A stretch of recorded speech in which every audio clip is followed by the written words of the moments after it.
പ്രിയപ്പെട്ട സുഹൃത്തുക്കളെ, ഇക്കഴിഞ്ഞ ദിവസം മുഖ്യമന്ത്രി പിണറായി വിജയന്റെ ചീഫ് പ്രിൻസിപ്പൽ സെക്രട്ടറി ആയിട്ടുള്ള ശ്രീ KM എബ്രഹാമിന് അനുകൂലമായി ഇന്ത്യയിലെ പരമോന്നത നീതിപീഠമായിട്ടുള്ള സുപ്രീം കോടതി ഒരു വിധി പ്രഖ്യാപിക്കുന്നുണ്ട്.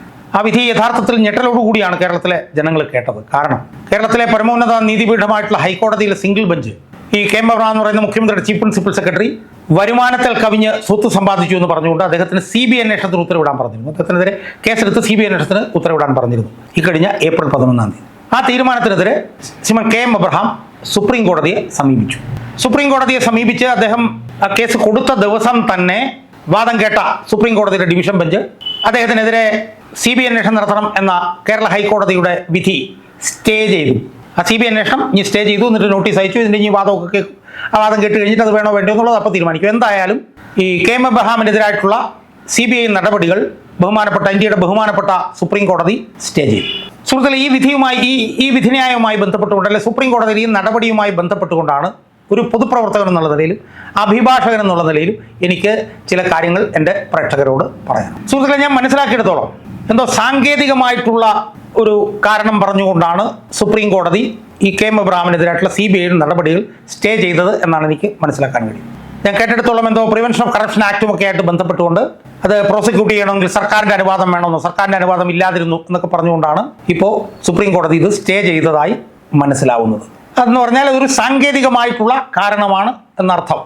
സാങ്കേതിക കാരണത്തിൻ്റെ പുറത്ത് ഈ കേസ് സ്റ്റേ ചെയ്യാൻ പാടില്ല എന്നൊന്നും പറയാൻ ഞാൻ ആളല്ല. കാരണം ബഹുമാനപ്പെട്ട സുപ്രീം കോടതിയുടെ ഡിവിഷൻ ബെഞ്ചാണ് ഇത് സ്റ്റേ ചെയ്തിരിക്കുന്നത്. സുപ്രീം കോടതിയുടെ ഡിവിഷൻ ബെഞ്ചിനെ ഒന്നും ചോദ്യം ചെയ്യാൻ സാധാരണക്കാർക്ക് എന്താണ് അവകാശം? എന്തായാലും സാങ്കേതികമായിട്ടുള്ള ഒരു കാരണത്തിൻ്റെ പുറത്ത് ഇത് സ്റ്റേ ചെയ്തിരിക്കുകയാണ്. ശരിയാണ്, അത് അംഗീകരിക്കും.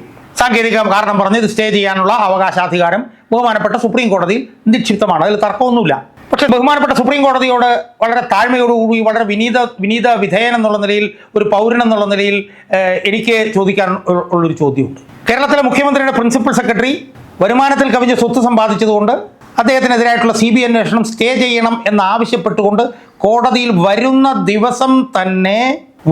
ദിവസം തന്നെ വാദം കേട്ട് കൃത്യമായി CBI അന്വേഷണം സ്റ്റേ ചെയ്യുന്ന സുപ്രീം കോടതി, അല്ലെങ്കിൽ വന്ന ദിവസം തന്നെ ആ വാദം കേട്ട് ഒരു തവണ പോലും മാറ്റിവെക്കാതെ ആ കേസ് ഹൈക്കോടതിയുടെ വിധിന്യായം സ്റ്റേ ചെയ്യുന്ന സുപ്രീം കോടതി, ഈ KM എബ്രഹാമിൻ്റെ റിപ്പോർട്ടിംഗ് ഓഫീസറായിട്ടുള്ള കേരള മുഖ്യമന്ത്രി പിണറായി വിജയൻ ഉൾപ്പെട്ടിട്ടുള്ള ഒരു 375 കോടി രൂപയുടെ ഒരു അഴിമതി കേസിൽ കഴിഞ്ഞ 8 വർഷമായി വാദം കേൾക്കാൻ പോലും തയ്യാറാകാത്തത് എന്താണ് എന്നുള്ളതാണ് എൻ്റെ ചോദ്യം.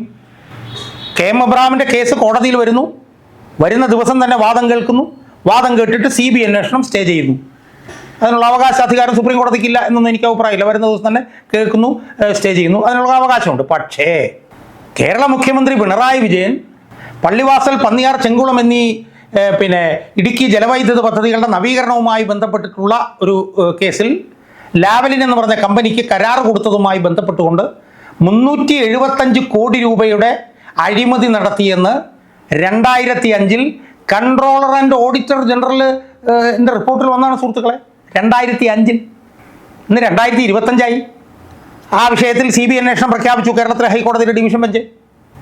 അതിനെതിരെ പിണറായി വിജയൻ നിയമ പോരാട്ടം നടത്തി. 2013 കേരളത്തിലെ CBI കോടതി പിണറായി വിജയൻ ഉൾപ്പെടെയുള്ള എല്ലാ പ്രതികളെയും വെറുതെ വിട്ടു. അതിനെതിരെ CBI അപ്പീൽ കൊടുത്തു. അപ്പീൽ കൊടുത്തിട്ട് ആ അപ്പീലിന്മേൽ 2017 പിണറായി വിജയൻ ഉൾപ്പെടെ 3 പേരെ വെറുതെ വിട്ടു. കോടതി കുറ്റമുക്തനാക്കി. ആ കേസിൽ 2017 ഒക്ടോബർ 10-ാം തീയതി CBI ബഹുമാനപ്പെട്ട സുപ്രീം കോടതിയിൽ അപ്പീൽ നൽകിയതാണ്. അതായത് പിണറായി വിജയനെയും അന്നത്തെ ഊർജ്ജ സെക്രട്ടറി ആയിരുന്ന K മോഹനചന്ദ്രനെയും അന്നത്തെ ഊർജ്ജ വകുപ്പ് അഡീഷണൽ സെക്രട്ടറി A ഫ്രാൻസിസിനെയും കുറ്റമുക്തനാക്കിയതിനെതിരെ CBI 2017 ഒക്ടോബർ 10-ന് ഇന്ത്യയുടെ പരമോന്നത നീതിപീഠമായിട്ടുള്ള സുപ്രീം കോടതിയിൽ അപ്പീൽ കൊടുത്തതാണ് സുഹൃത്തുക്കളെ. CBI അപ്പീൽ കൊടുത്തതാണ്.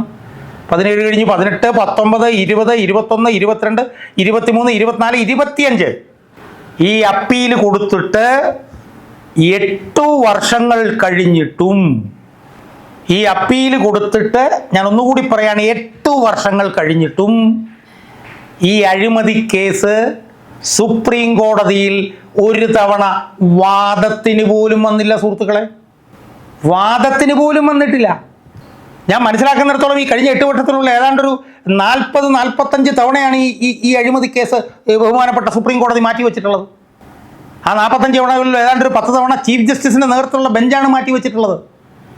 ഇതുവരെ ആ കേസ് വാദത്തിന് പോലും വന്നിട്ടില്ല.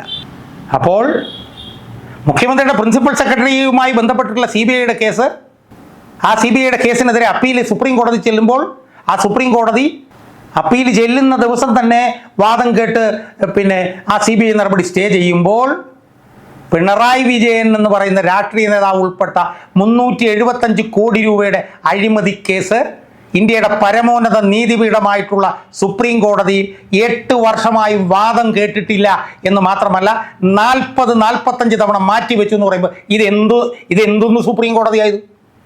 എന്ത് സുപ്രീം കോടതിയായത്? എന്താണ് സുപ്രീം കോടതി എന്ന് പറയുന്നത്? സുപ്രീം കോടതി എന്ന് പറഞ്ഞാൽ ഇന്ത്യയിലെ സാധാരണ ജനങ്ങളുടെ ഏറ്റവും അവസാനത്തെ ആലയമാണ് സുഹൃത്തുക്കളെ. സെന്റിനൽ ഇൻ ദ ക്യൂ വൈവ് ആണ്.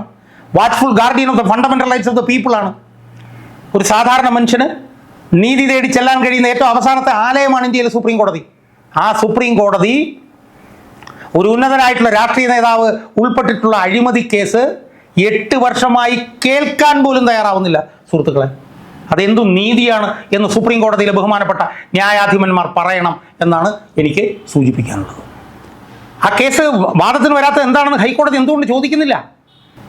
ഈ കേസ് CBI മാറ്റിവെക്കണമെന്ന് ആവശ്യപ്പെടുമ്പോൾ എന്തടിസ്ഥാനത്തിലാണ് മാറ്റിവെക്കുന്നത്? ഇത് ഉടനെ തന്നെ വാദം കേൾക്കേണ്ടതല്ലേ എന്ന് പറയാൻ എന്തുകൊണ്ടാണ് CBI തയ്യാറാവാത്തത്, സുപ്രീം കോടതി തയ്യാറാവാത്തത്? ഇത് ഉന്നതനായിട്ടുള്ള രാഷ്ട്രീയ നേതാവ് ഉൾപ്പെട്ടിട്ടുള്ള അഴിമതി കേസല്ലേ? ഇതിൽ എന്തുകൊണ്ടാണ് നിങ്ങൾ മാറ്റിവെക്കുന്നത് എന്ന് സുപ്രീം കോടതി ഒരു തവണയെങ്കിലും CBIയോട് ചോദിച്ചിട്ടുണ്ടോ സുഹൃത്തുക്കളെ? ഈ കേസ് ചീഫ് ജസ്റ്റിസിന് മുന്നിൽ വന്നിട്ടുണ്ടല്ലോ. ബഹുമാനപ്പെട്ട ചീഫ് ജസ്റ്റിസ് CBIയോട് ചോദിച്ചിട്ടുണ്ടോ? എത്രയോ ജഡ്ജിമാരുടെ മുമ്പിൽ ഈ കേസ് വന്നു, അവരാരെങ്കിലും CBIയോട് ചോദിച്ചിട്ടുണ്ടോ?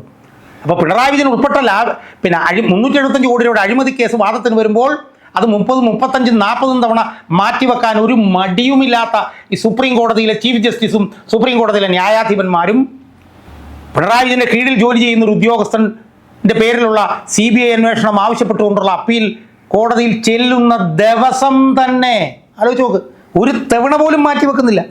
പിണറായി വിജയനെതിരായിട്ടുള്ള കേസ് 45 തവണ മാറ്റിവെക്കുന്ന സുപ്രീം കോടതി ഈ കേസ് ചെല്ലുമ്പോൾ ഒരു തവണ പോലും മാറ്റിവെക്കാതെ ആ അഴിമതിക്കാരനായിട്ടുള്ള ഉദ്യോഗസ്ഥന് ആനുകൂല്യം ചെയ്തു കൊടുക്കുമ്പോൾ അവൻ്റെ CBI കേസ് സ്റ്റേ ചെയ്യുമ്പോൾ സുപ്രീം കോടതിയുടെ നിഷ്പക്ഷതയെക്കുറിച്ചിട്ട് ജനങ്ങളുടെ മനസ്സിൽ സംശയങ്ങൾ വരില്ലേ സുഹൃത്തുക്കളെ? സുപ്രീം കോടതി ഇങ്ങനെ ആയിക്കഴിഞ്ഞാൽ നാട്ടുകാർ പിന്നെ എവിടെ പോകും? സുപ്രീം കോടതി ഇങ്ങനെ നീചമായി പെരുമാറിക്കഴിഞ്ഞാൽ, നിഷ്ഠൂരമായി പെരുമാറിക്കഴിഞ്ഞാൽ സാധാരണ നാട്ടുകാരന് എവിടെ പോകും സുഹൃത്തുക്കൾ എന്ന് പറഞ്ഞേ?